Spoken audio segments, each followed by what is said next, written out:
Gostaria que vocês pudessem abrir a Bíblia de vocês em Mateus, Evangelho de Mateus, capítulo 14, dos versículos 13 ao versículo 21. Evangelho de Mateus, versículo 14, capítulo 14, versículo 13 a 21. Ouvindo o que havia ocorrido, Jesus retirou-se do barco, em particular para um lugar deserto. As multidões, ao ouvirem falar disso, saíram das cidades e o seguiram a pé. Quando Jesus saiu do barco e viu tão grande multidão, teve compaixão deles e curou seus doentes. Ao cair da noite, os discípulos aproximaram-se dele e disseram: Este é um lugar deserto e já está ficando tarde. Manda embora a multidão para que eu possa ir aos povoados para comprar comida. Respondeu Jesus: Eles não precisam ir, dê-lhes vocês algo para comer.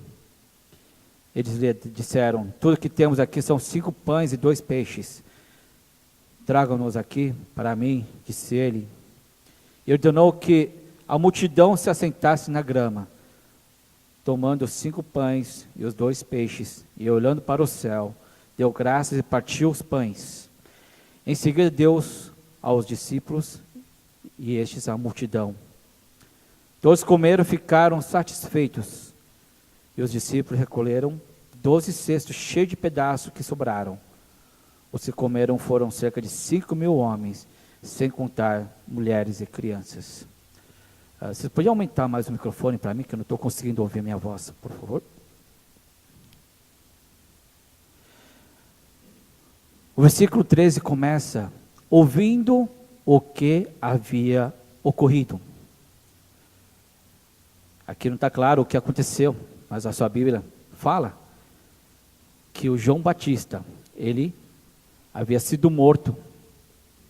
Ele foi decapitado, pedido da filha, e a filha pediu a cabeça de João Batista. Por quê? Porque o João Batista estava anulando, né? Ele era contra o casamento de Herodes com a sua cunhada. Então ele era um pedra em sapato. E para dar um fim nisso, então a filha, né, ela dança na frente, e o Herodes, né, ele fala assim: eu vou atender seu desejo. E o desejo era a cabeça de João Batista. Então, ouvindo o que havia ocorrido, Jesus, ele pegou o barco e ele vai para um lugar deserto. Talvez um dos locais onde Jesus tinha um pouco de sossego era dentro do barco. Porque quando está em terra, ele era ele era uma espécie de celebridade. As pessoas iam até ele para que, através dele, eles possam tirar de Jesus algum milagre. E não somente milagre, eles estavam acerca de Jesus para ouvir o que Jesus tinha a falar para as pessoas. Hoje eu quero falar, né, o tema é a comida para todos. 3 passos que você precisa, ou que nós podemos identificar nesse texto, para você experienciar um milagre na sua vida. Quando vocês estão à espera de um milagre, a primeira atitude que eu e você precisamos para experimentar um milagre é desejar algo, e esse algo do fundo do seu coração. Não é um desejo superficial de, eu quero ficar mais alto, ou mais magro. Está muito mais além do que você imagina, está dentro do seu coração, até nos seus ossos. A multidão viu Jesus pegando o barco. E o mar da Galiléia é relativamente grande. Mas a multidão, quando Jesus viu partindo com o barquinho, parece que a multidão estava observando o destino desse barco. Eu tenho certeza que muitas daquelas pessoas que estavam lá observando o barco com Jesus indo, muitos deles eram pescadores. Porque naquela época não tinha o barco a motor, né? Você não podia direcionar pelo caminho que você quer. Mas aquele barco precisava de um vento. E as pessoas sabiam exatamente onde, que vento estava soprando e para onde esse barco estava caminhando. Mas a multidão, aquelas pessoas sedentas de Deus, eles não desistiram no momento que Jesus entrou no barco. Jesus entrou no barco, vamos dar um sossego para ele. Ele precisa descansar. Não. Você que precisa de um milagre, não tem sossego. Você quer que aquilo seja realizado na sua vida. Não há espaço, não, deixa para amanhã. Vamos deixar para amanhã. Não, você quer agora, se possível, já. Essa era a atitude das pessoas que estavam esperando por um milagre. Essa era a atitude das pessoas que viram Jesus entrar naquele barco, estavam rumando para uma direção. Imagine, Jesus está indo, mas eu estou precisando de um milagre. Jesus, ele precisa ouvir o que eu tenho a dizer. O versículo fala: as multidões, versículo 13, ao ouvirem falar disso, saíram da cidade e o seguiram a pé. Acho que aquele cara, ou aquela pessoa, eu já vi Jesus, né? Então ele estaria lá, cômodo. Eu vi, ele está aí, só tem 33 anos, 32 anos naquela época. Ele tem mais 50 anos para encontrar esse Jesus. Mas não para aquela pessoa que estava à mercê de um milagre. Eles foram a pé. Eles observavam aquele barco, não tiravam o foco daquele barco, e eles foram até o outro lado do mar. Está indo naquela direção. Tiberíades não está indo naquela direção. Pessoal, vamos lá. Você que está precisando de uma cura, vamos lá. Quem sabe chegando lá, Jesus tenha compaixão de nós. Quantos de nós temos essa paixão de querer algo de Deus? Quantos de nós estamos desesperados para querer Jesus? Quantos de vocês ainda não desistiram? Não desistiram. E vocês estão esperando o milagre na sua vida.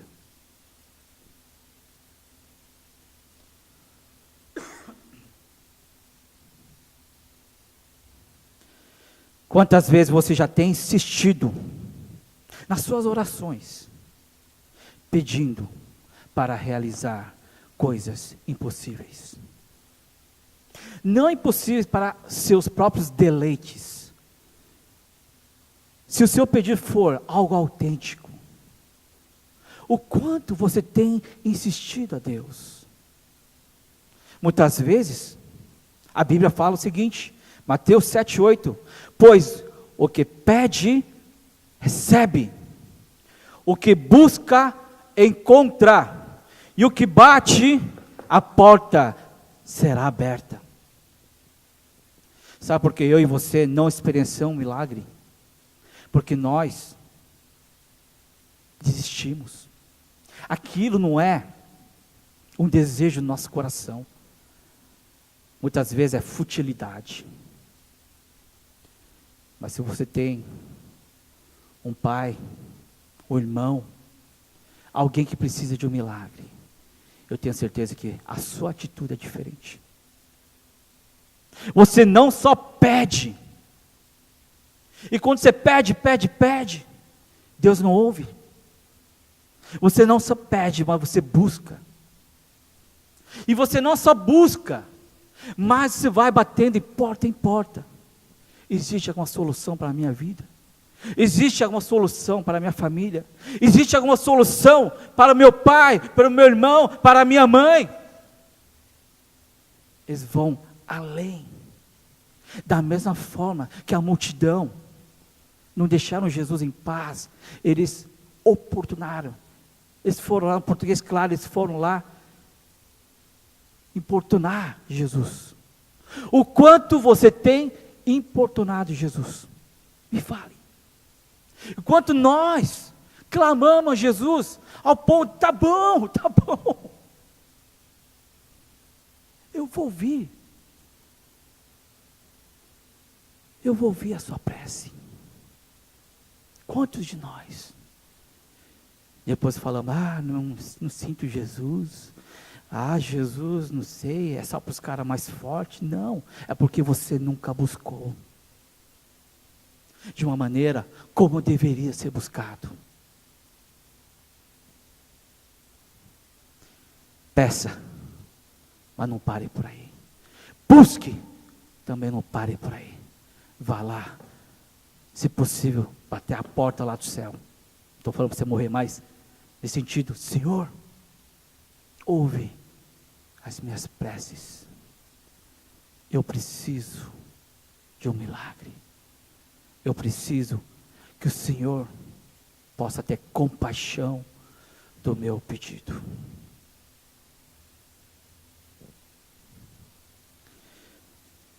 Versículo 14, quando Jesus saiu do barco e viu tão grande multidão, teve o quê? Compaixão. Sabe, pessoal, nós precisamos pedir a Deus de tal forma, de tal maneira, que Ele vai ter compaixão do seu pedido. Ele vai ter compaixão do meu pedido. Ele não é obrigado a curar todo mundo. Ele não é obrigado a curar. Mais interessante, que Ele teve compaixão. Espero que eu e você, que nós nos acheguemos a Deus, de tal forma, que Ele falar, meu filho, minha filha, meu coração está compadecido, e eu vou ouvir as suas preces. Primeira atitude, mais uma vez, precisamos desejar algo mais do fundo do coração. Segunda atitude, para acontecer um milagre em nossas vidas, é ter fé. Os discípulos estavam lá, e uma multidão, e nós sabemos a multidão, 5.000 homens, sem contar as mulheres, e nem as crianças, pelo menos 15.000 pessoas estavam lá, 15.000. Aí os discípulos falam, caramba, manda os caras embora, porque a gente não tem comida para todo mundo, eles precisam voltar para suas cidades, a situação já está fora do controle. E Jesus e os discípulos falam, ao cair da tarde, os discípulos aproximaram-se dele, quem é de Jesus, e disseram, este lugar deserto, e já está ficando tarde, Jesus, manda a multidão embora, para que eles possam ir lá, nos povoados, comprar comida. Situação é um problema. Como arranjar comida para 15.000 pessoas? Impossível. E o mais fácil é mandar eles embora para cada um se virar com a sua própria comida. Os discípulos, eles ainda não tinham experimentado o milagre que Jesus tinha poder para alimentar as pessoas. Se fosse uma questão assim, essa pessoa está endemoniada, então os discípulos assim, olha, Jesus, esse cara está endemoniado, faça o que o Senhor quer. Ou se não, essa pessoa está doente, Senhor, opera um milagre. Mas os discípulos de Jesus, nem as pessoas, eles nunca experimentaram o milagre de que o pão vai aumentando, ou sei lá, vai. Eles não tinham essa concepção ainda. Eles nunca experimentaram o milagre da multiplicação dos pães. Então, para eles faltava essa experiência. O máximo que eles podiam fazer é pedir a Jesus para que eles retornassem aos seus povoados para saciarem a fome. E voltar no outro dia, para que Jesus possa operar mais milagres da cura. Mais interessante foi a resposta de Jesus. Eles perguntaram, da mesma forma que a gente pergunta, Jesus, resolve meus problemas. Eles chegaram até Jesus, estava certo, quando nós enfrentamos algum problema, alguma situação adversa, nós chegamos até Jesus, Jesus, nos dê uma resposta. Como nós vamos lidar com esse pessoal, essa multidão? Olha só a resposta de Jesus, versículo 16. Jesus respondeu, eles não precisam ir. Calma aí, como assim? Não precisa ir? Ô Jesus, como assim? Olha o que Jesus pede para os seus discípulos. Dê-lhe vocês algo para comer. Meus discípulos, vocês se virem e arranjar comida para essa multidão. Jesus testa a fé dos seus discípulos. Olha só, antes de um milagre acontecer, Jesus testa a fé dos seus discípulos. E Jesus fala assim, você vai resolver essa questão.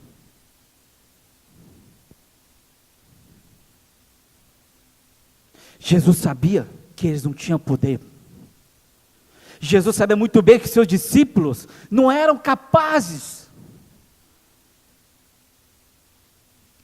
de fazer um milagre. Mas Jesus queria ver a atitude dos seus discípulos. Jesus queria ver, queria identificar o quanto os seus discípulos estavam abertos, ou o quanto eles estavam crendo que Jesus tinha o controle da situação. Jesus estava testando os seus discípulos. Vocês creem que eu posso fazer algo aqui? Dele, vocês, o que comer? Aí caiu a ficha, seus discípulos. Puxa, se Jesus pode curar o enfermo, puxa, se Jesus tem capacidade de expulsar demônios, por que não? Ele também tem poder para alimentar 15.000 pessoas. O Jesus e os discípulos começaram, é verdade. Como é que nós fomos tolos? Ele pode fazer, ele pode resolver essa situação também.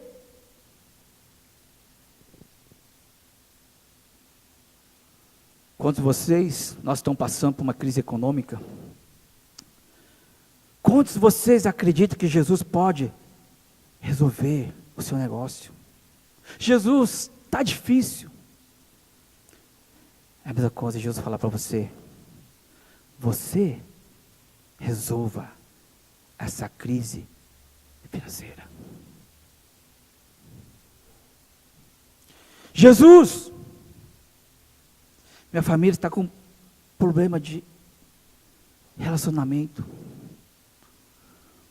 Jesus, como é que eu posso resolver? Jesus fala assim: não, você vai resolver esse problema da sua família. Jesus está vendo a fé da pessoa. A minha fé e a sua fé. Você está clamando para mim? Pois é, mas através de você que eu vou operar um milagre. Não é através de um sei lá de quem, uma pessoa que você nem conhece. Não. É através de você que está pedindo, através de você que está insistindo. Eu tenho compaixão de você. Eu quero agir através de você.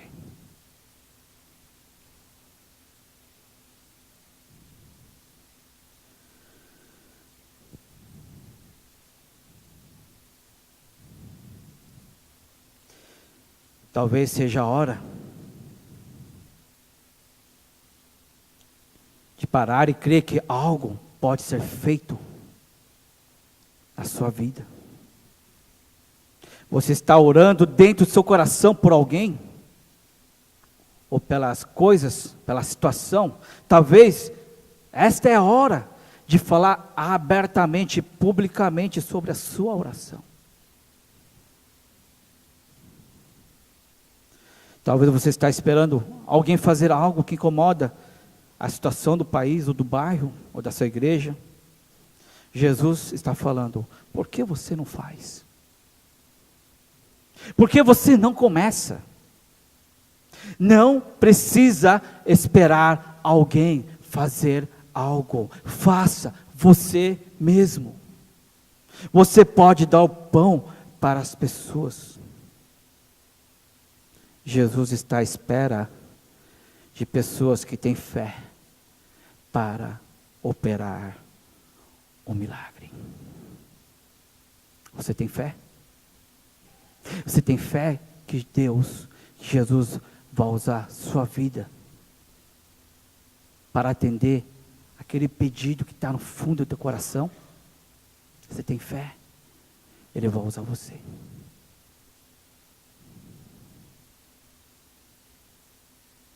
E os discípulos sacaram na hora. Eles foram logo buscar a comida. Quem tem pão aí? Quem tem pão aí? Quem tem peixe? Quem tem alguma coisa aí? A atitude dos discípulos é quando Jesus falou: dê você o pão. Aí os discípulos sacaram e foram lá, correndo atrás de comida. 15 mil pessoas. Eles precisam de muita comida. Será que eles foram atrás de muita comida? Não. Eles foram atrás de pouca coisa. O que eles podiam achar. E eles sabiam que aquela pequena coisa, na mão de Jesus, poderia se tornar grande coisa. Terceiro elemento, para você e eu experienciar um milagre, é trazer a Jesus, não o que nós não possuímos, mas o que nós já temos. Jesus faz milagre, não das coisas que a gente nem imagina, mas através da fé, e através do que você pode trazer para Jesus. Mais uma vez, Jesus pediu: dê-lhe você o pão. Você traga, através da sua fé. Não coisas que não existem, mas coisas que estão na sua vida. Coisas que estão presentes, coisas pequenas. Traga a mim, e você vai ver o que eu posso fazer. Você precisa ter fé de trazer: Pai, eu só tenho isso, mas isso é tudo que eu tenho. Pai, O que eu posso fazer, o que eu posso trazer a você, é minha dedicação, minha oração a todas as manhãs.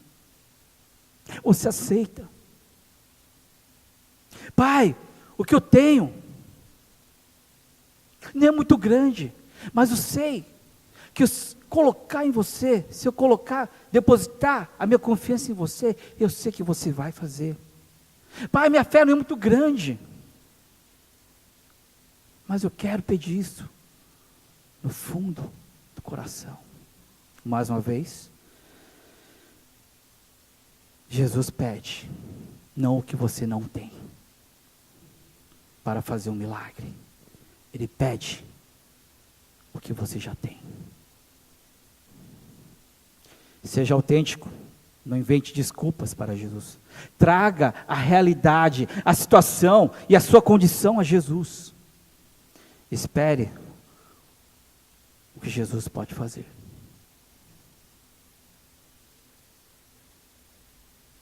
Os discípulos trouxeram a Jesus o que tinham. Tudo o que temos, diz o versículo, são 5 pães e 2 peixes. Para experienciar um milagre, precisamos dar para receber. Precisamos pagar para ver. No bom sentido. O quanto você está disposto a pagar? O que você está disposto a pagar para Jesus? Para ver o que Jesus vai fazer na sua vida.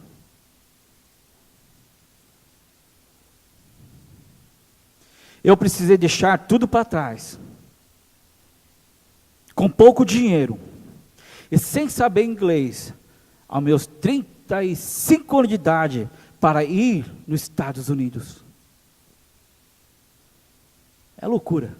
Alguém com 35 anos ir para os Estados Unidos fazer um mestrado, sem dinheiro, sem saber inglês. Eu deixei tudo para trás. Eu tive que pagar para ver o que Jesus ia fazer na minha vida lá nos Estados Unidos. Eu tenho testemunho. E eu sei o que Ele fez na minha vida. E o que Ele fez é um grande milagre na minha vida. Eu tenho provas. Mas eu precisei pagar para ver. Eu tinha que deixar meus amigos. Eu tinha que deixar minha família. Eu tinha que deixar a minha igreja. Naquela época era Tunhão Zambivé. Deixar tudo para trás. Todos os meus móveis. Meu carro. Em direção ao lugar onde parecia que Deus estava falando. Mas Jesus, Ele foi fiel. Em termos financeiros também. Porque só o curso que eu ia fazer custava $50 mil. Você acha que eu tinha condições de bancar? Né? Fora, né, o custo de vida de 4 anos e meio. Você que já morou fora, você sabe quanto que é. Né? $5 mil, 3 a 4, $5 mil por mês. Ixi, aí já sai conta. Você acha que eu tinha esse dinheiro? Não. Mas de alguma maneira, Deus proveu. Quando? Quando seu coração está desejoso. Pai, eu preciso lá estudar naquela faculdade, porque eu sei que naquela faculdade eu terei condições de ajudar um pouco a educação brasileira. Pelo menos essa era a minha paixão naquela época. E eu pedi a Deus, eu pedia. É como Jesus falasse, você está disposto a deixar tudo ir? Sim, Senhor.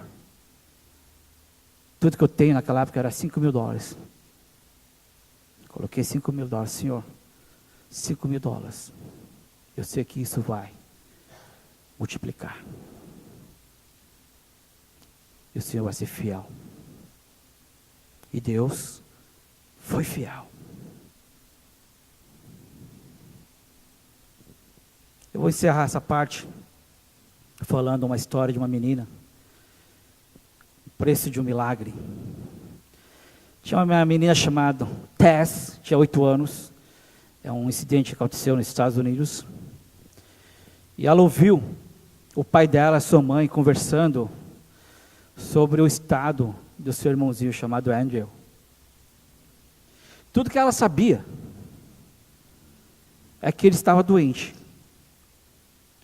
e que estavam sem dinheiro, e em função disso, eles teriam que mudar para um apartamento lá na periferia, no mês seguinte. O pai dela não tinha contas, nem para pagar aluguel, imagine a conta de um médico. E apenas uma intervenção cirúrgica era capaz de cuidar, de salvar o irmão dele. E ela ouviu, a Tess ouviu a sua mãe dizer para o seu pai, toda chorosa, sussurrando, desesperado: somente um milagre poderá salvar o Andrew agora. E o Tess, ela ouviu a mãe sussurrando. Ela foi no seu quarto, puxou o vidrinho dela das suas economias que ela tinha, despejou no chão. Ela contou um por um cuidadosamente. Não contou uma vez, contou 3 vezes. Ela colocou de volta. Enquanto os pais dela estavam distraídos, ela saiu devagarinho pelas portas do fundo. E ela levou suas economias em direção à farmácia mais próxima da casa dela, que fica 5 quarteirões. Ela foi lá, entrou na farmácia, ficou pacientemente esperando a atenção do farmacêutico. Mas o farmacêutico estava muito ocupado com seus afazeres. Já que ele estava demorando para ser atendida, ela começou a fazer o barulho com o pé, para chamar a atenção dele, mas ele nada. E ela começou também a coçar a garganta, né? Nada. Finalmente, ela pegou uma das moedas que estava dentro do cofrinho dela e jogou na janela. Aí o farmacêutico ficou assim, surpreso, né? E com uma voz aborrecida, ele falou assim: o que você quer, menina? Você não está vendo que estou conversando com o senhor aqui? E por acaso, esse senhor é meu irmão, que veio de Chicago. E eu não vejo ele faz tempo. E o farmacêutico pensou, né? Ao falar desse jeito, pensou que ela ia ficar intimidada, mas que nada. A Tess falou assim: eu também. Eu vim falar aqui com o senhor por causa do meu irmão. Ele está realmente doente e eu quero comprar um milagre. E o farmacêutico: como? Ficou atônito, né? Meu irmão chama Andrew. Ele tem alguma coisa na cabeça dele, crescendo. E meu pai disse que só um milagre pode salvá-lo. E ela olhou nos olhos do farmacêutico: quanto custa um milagre? Imagine a reação do farmacêutico. Aí o irmão do farmacêutico era uma pessoa bem vestida. Ele deu um passo na frente e perguntou à garota: que tipo de milagre o seu irmão precisa? Não sei, respondeu a Tess. Só sei que ele está muito mal. E a mamãe disse que ele precisa ser operado. Mas papai não pode pagar. Então eu quero usar meu dinheiro. Porque ele não tem dinheiro, então eu vou usar o meu dinheiro. Aí o irmão do farmacêutico perguntou: quanto você tem? Ela falou: $1,11.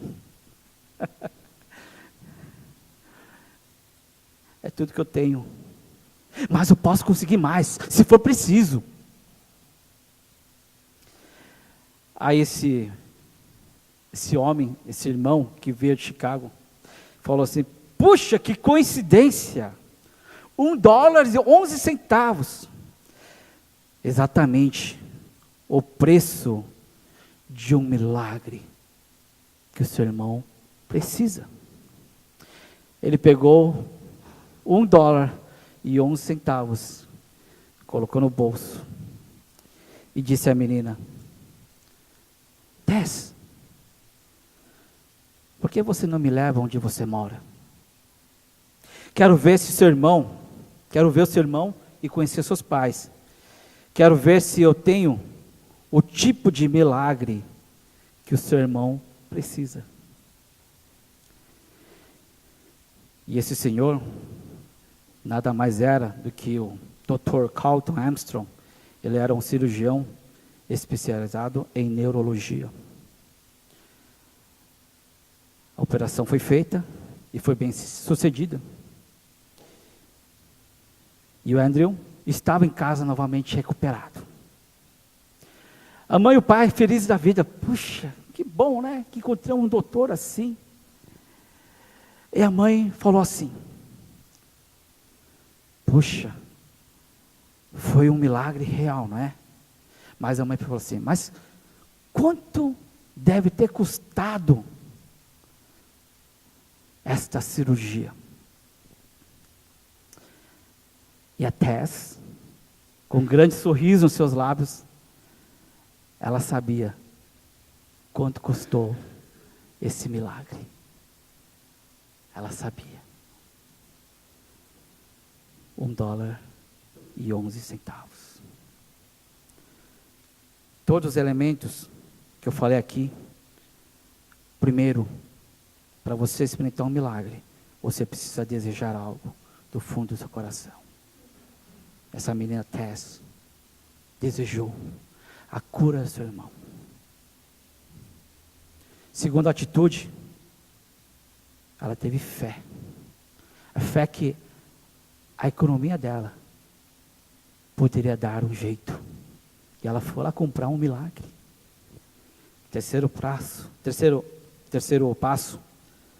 é trazer a Jesus não o que você não possui, mas o que você possui. Ela levou para o cirurgião $1,11. Nós precisamos dessa mesma atitude que a Tess teve para com o farmacêutico, a mesma atitude para Jesus. Gostaria que vocês pudessem fechar os seus olhos agora. Talvez a mensagem de hoje não foi para todo mundo aqui. Talvez você não está desesperado por um milagre.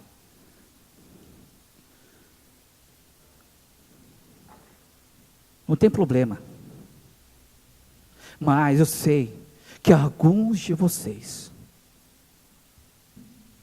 está totalmente desesperado ou desesperada à espera de um milagre para você.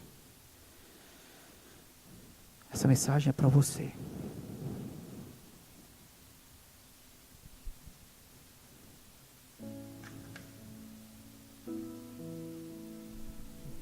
Deseje isso no fundo do coração.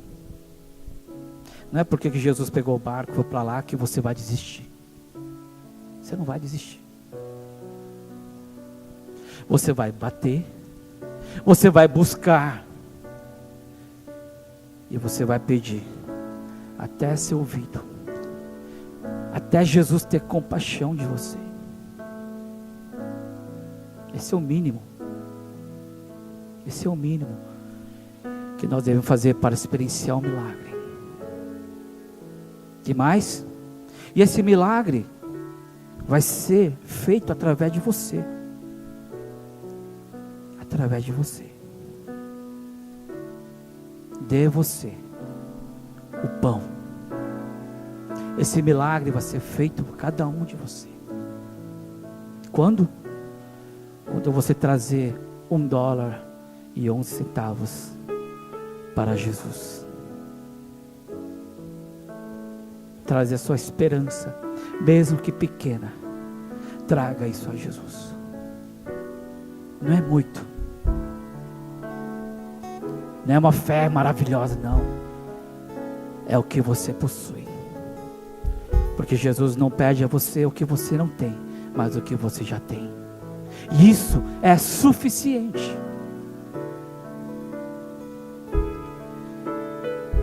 você está esperando por Jesus fazer algo na vida, na sua vida, ou na vida das pessoas enfermas da sua família,